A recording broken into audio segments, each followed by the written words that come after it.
free from pollution and a world freed from the fossil economy.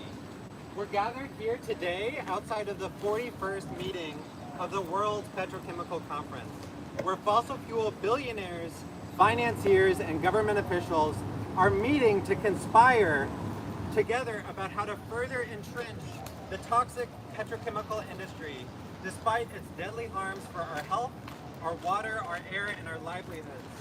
For over 4 decades, this conference has continued to meet, to collude, to plan and develop and expand the toxic petrochemical industry that is sacrificing our communities, destroying our climate, ruining our world for their own private profits. Petrochemical facilities turn fossil fuels like oil and gas into toxic chemicals to produce plastics, fertilizers, pesticides, and synthetic fibers. Already, the petrochemical industry has had catastrophic impacts throughout its supply chain, from fossil fuel extraction to refining and manufacture, to the use of plastics and petrochemicals and agrochemicals, to waste flowing everywhere throughout the environment. Existing petrochemical infrastructure in the U.S. alone threatens already overburdened fence-line communities, mostly low-income, Black, and Latinx, with toxic air pollutants linked to a multitude of cancers, nervous system disorders, respiratory issues, and developmental harms, resulting in a crisis of environmental racism. But this existing industry is not enough to sate the huge appetites of the fossil fuel and petrochemical companies who require never-ending growth to maintain their astronomical profits. Over 40 new massive petrochemical plants are currently being planned or constructed across the U.S., most of them here in Texas and Louisiana. These 40 facilities could contribute the same greenhouse gas emissions as 31 coal-fired power plants. However, they are just some of the 100+ new projects or project expansions underway in the U.S. right now. This build-out would spell social and ecological disaster for the communities already threatened by environmental racism and climate chaos. But we are here to say enough is enough. We will not sit idly by while these corporate villains try to steal our future. Frontline leaders like those gathered here today have been engaged in deep community organizing to resist this expansion and fight for a better future for our region. That is why we have decided to follow the money. We investigated what big banks and institutional investors are buoying the petrochemical sector, even as it is starting to struggle and sink in the increasingly tumultuous waters of financial litigation over capacity and climate risks.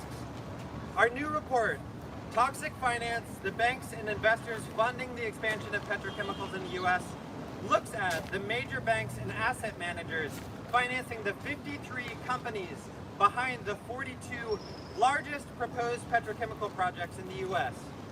Co-authored with the Center for International Environmental Law, Friends of the Earth U.S., Break Free from Plastics, the Gulf South Fossil Finance Hub, and People Over Petro Coalition.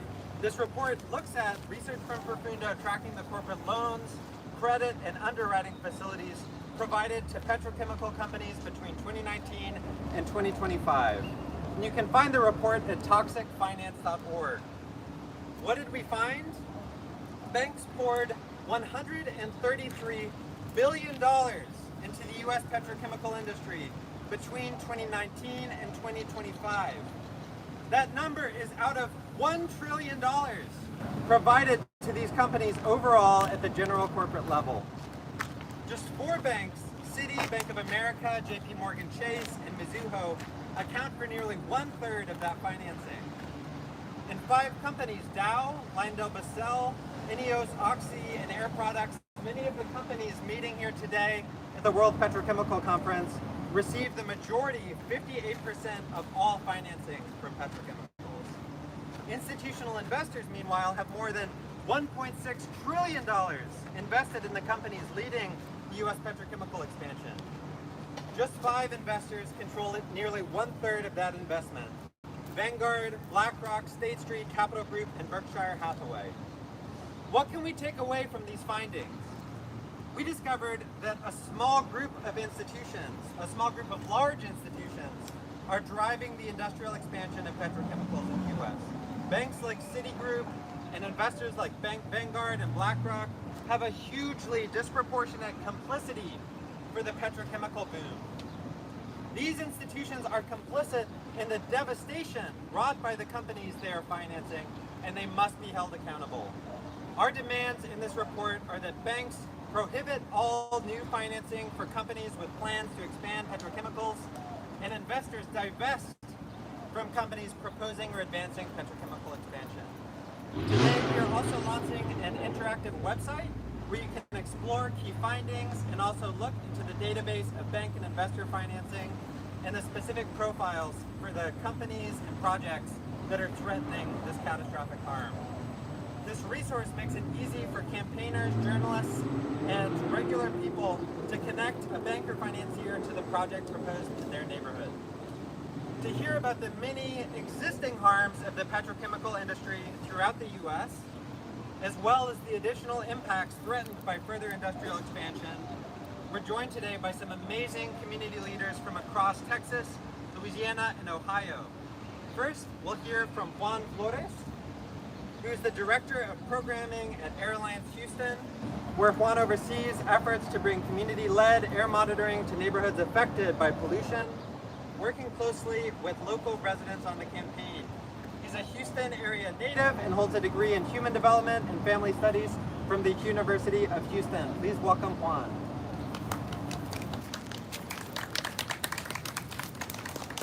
Good afternoon, everybody.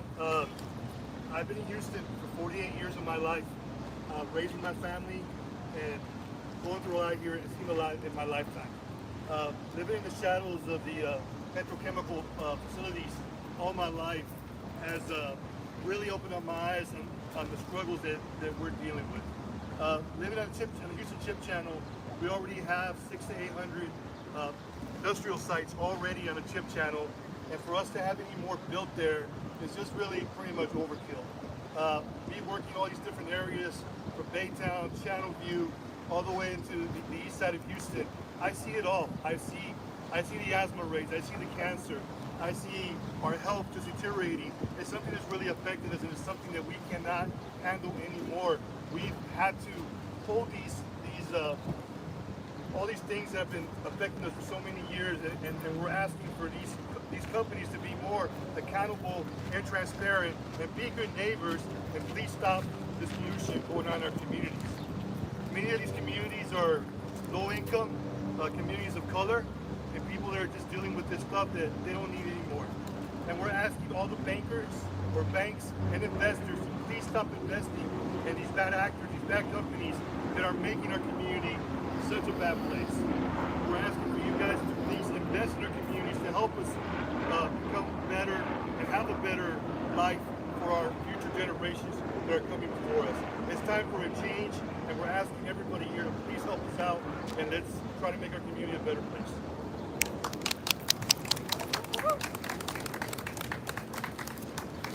Thank you, Juan. Next, we're going to be joined by Dan Lee, an organizer with San Antonio Bay Estuarine Waterkeeper.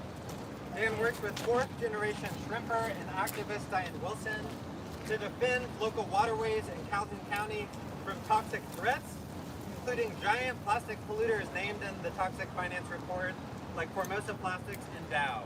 Dan lives in Houston.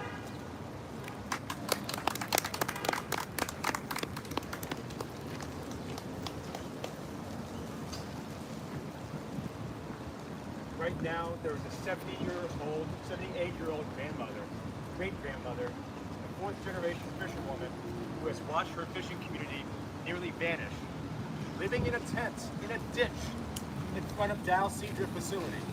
She has refused to eat for 23 days. Why, you ask? Because she cares for the bays more than she fears that company. And she'll give up everything to protect it as she protests against Dow. As a shipper, she lived off those bays. And over time, as industries like Dow and Formosa moved in and expanded, she saw her way of life disappear. Progress, they say. Well, here's what that progress looks like. It's billions and billions, tons upon tons of plastic pellets pouring into the waters her family has fished for generations. It's companies like Dow and Formosa Plastics producing more, making more money while the families leave. That is not progress. That is extraction. They extract the labor. They extract the land. They extract the water. Look at Corpus Christi, where residents now face a water shortage disaster as these toxic industries take up more than half of their water supply. And what did they leave behind? Plastic in our waters, pollution, and the promise of a future that never came. Right now, Dow is being sued by the state of Texas for habitual non-compliance of plastic pollution. And they have denied every allegation. And they have even made moves to legalize their plastic pollution. This is a company that has denied responsibility for the disaster in Bhopal, India, the world's worst industrial disaster. This is a company whose facility in Freeport, Texas, as of 2024, was #1 in wastewater pollution. This is a company who recently laid off 4,500 workers while trying to build 4 experimental nuclear reactors in Seadrift, Texas. And for this, they are rewarded. They are rewarded by financial institutions. Dow alone was funded $25.7 billion from the likes of Citigroup, Mizuho, Bank of America, Vanguard, BlackRock. They are rewarded for destroying the environment. They are rewarded for the disease and the death in the community. They are rewarded for evading responsibility. And so we say directly to every bank, every investor, every financial institution funding this industry, don't tell us you care about communities. Don't tell us you care about sustainability and promoting just and livable futures. Do not lie to us. Instead, show us. You have a choice. You've always had a choice. And right now, a 70-year-old woman is making hers because she has no other choice. The question is whether you have the courage to make the moral choice before there are no choices for any of us to make. Woo! Woo! Thank you, Dan. Next, we're going to be joined by another amazing leader, Gwendolyn Jones, the founder of Climate Conversation Brazoria County. She grew up in Freeport's East End, which is now surrounded by over a dozen petrochemical plants. She works tirelessly to educate the community about the hazards that these facilities pose while working to hold the corporations accountable. Please welcome Ms. Gwen. Woo!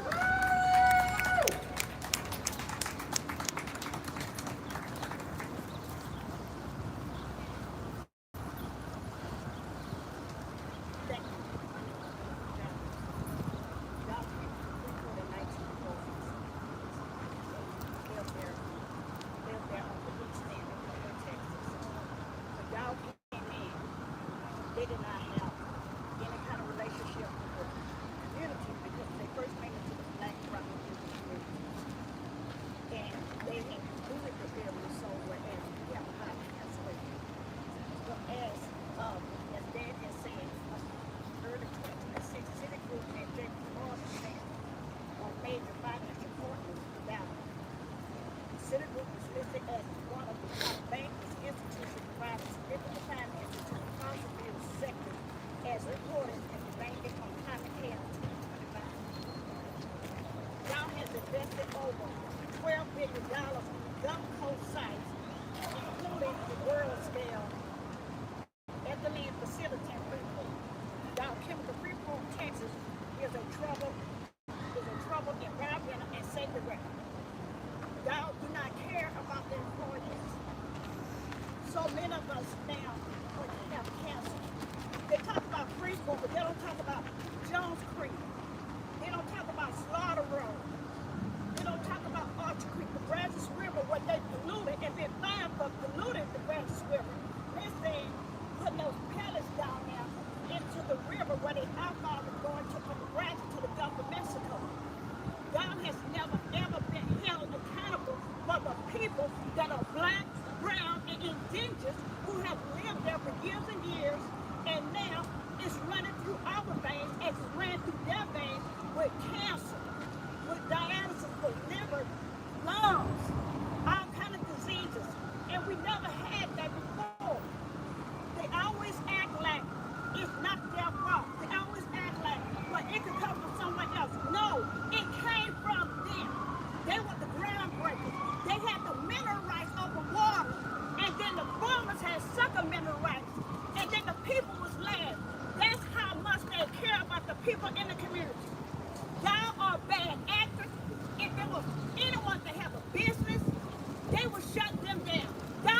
be shut down and need to be paid fines to clean the air, clean the water. They made a commitment to be part of the Climate Clean Air Act, but they're not going to be a part of it because they don't plan on being it because they've never been held accountable for anything. Thank you.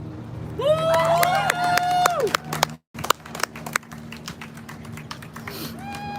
Thank you, Ms. Gwen. And Jim Fitterling, the CEO of Dow Chemical, is inside the Marriott at the World Petrochemical Conference speaking today. Rest assured, he will not escape accountability from Dan Lee, Diane Wilson, and Ms. Gwendolyn Jones. Next up, we have Roishetta Ozan.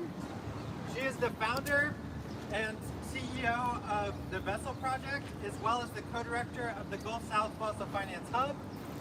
She's also an award-winning environmental justice advocate focused on championing for the rights of Black, Indigenous, and people of color communities, advocating for clean air, clean water, and sustainable communities not burdened by the fossil fuel build-out. Please welcome Roishetta. We want clean air, not another billionaire. We want clean air, not another billionaire. We want clean air, not another billionaire. Good afternoon, everybody. I'm Roishetta Ozan, as stated, I am a mom of 6 and grandmother of 1. I have 2 grandpuppies and a grandson that I am fighting for clean air for. I live in a town in Louisiana called Sulphur, S-U-L-P-H-U-R. Every morning when I walk out my door to put my little 8-year-old on the bus, he talks about how bad the air smells. Because some mornings it smells like rotten eggs, and some days it smells like chlorine. It just depends on which facility is flaring the most. This is our reality. This is the reality of me and my children, my family, and so many others across the Gulf Coast, because our communities are surrounded by fossil fuel polluting facilities. How are these facilities coming to our communities, you may ask? It is because financial institutions like Citibank, JP Morgan Chase, and all the others, Chubb, they are financing these facilities. So today, we are releasing the proof, the evidence. I know that our elected officials don't like evidence. They don't like proof because they like to make up lies. They don't like to believe in climate change. They don't like to believe that we are losing our natural resources. But this report proves otherwise. It shows who is financing the climate chaos that we are currently living in. With this proof, it should be enough evidence that these polluters need to pay for their crime. However, it is no coincidence that we're standing here in front of the World Petrochemical Conference 1 month before the 16th anniversary of the BP oil spill that happened in the Gulf Coast, right after the current president just approved for BP to come back to the Gulf Coast to continue drilling. Who are they looking for as investors? These same banks, Citibank, JP Morgan Chase. All of the banks that we mentioned in this report are the same banks who they're looking to fund them. BlackRock, these investors who continuously support the murder of our community. Because if you fund these fossil fuel polluting facilities, you are funding the death of our families. We cannot live without clean air. We cannot live without clean water. We can't even rely on the resources that we've been relying on forever, like our wildlife and fisheries, because the fish are poisoned. It is time out to fund these facilities. We will support families. We about community. It is time out. That's why we're here today. Stand up. Stand on the right side of history. Do what's right for future generations. Don't just think about your bank account today. Think about your children, your grandchildren, and your great-grandchildren. Thank you. Woo! Woo!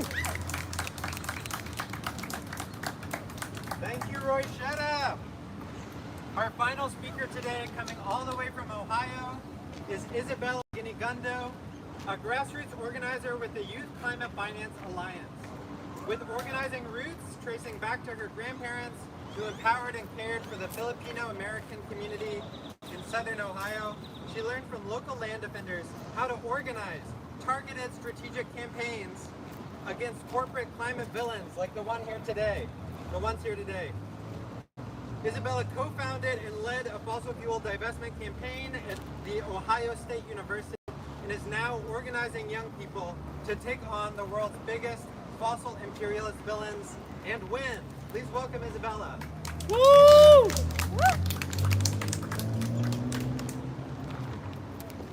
Thank you. I want to begin by telling you the story of a bank. A bank that just 25 years after its founding in 1812 caught up its friends and benefactors at Cuban sugar plantations for a bailout, paid for by enslaved laborers.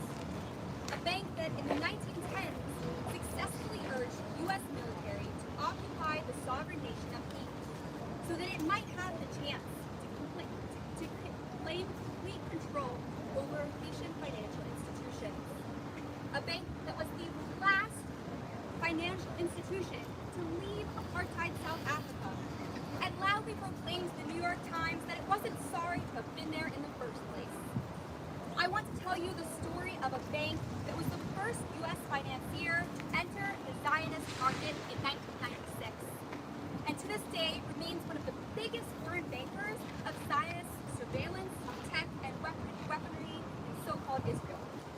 A bank that knowingly finances new fossil fuel projects, even though leading scientists told it that new build-out needed to have ended at least 5 years ago. In every time, in every place, this bank, Citibank, is at the scene of the worst crimes against humanity. And this has never been more true than in the data of this groundbreaking report. Citi is the #1 bank behind the toxic build-out we've learned about here today. And from 2019 to 2025, Citi alone provided nearly $13 billion to petrochemical giants like ExxonMobil, Dow, and LyondellBasell. Citibank financed the companies behind 32 major expansion projects with expected annual emissions of nearly 80 million metric tons of greenhouse gas emissions. Citi is a bad bank. It is a colonial, war profiteering, toxic bank. But let me tell you this, it is not undefeatable. Like the Cuban and Haitian revolutionaries who picked foreign occupiers off their lands, like the South African organizers who teamed up with international organizers to choke out the financial means of apartheid.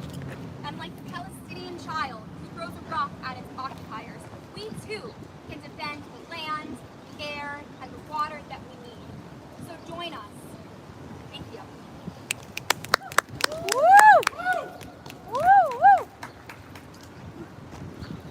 Thank you so much, Isabella, and to all of our incredible speakers for sharing your expertise and your direct experience and connecting the dots, as Isabella just did, between the toxic and deadly impacts of this financing, from the environmental racism here in the U.S. Gulf South to Appalachia, to colonialism and neocolonialism, to militarism and imperialism beyond U.S. borders.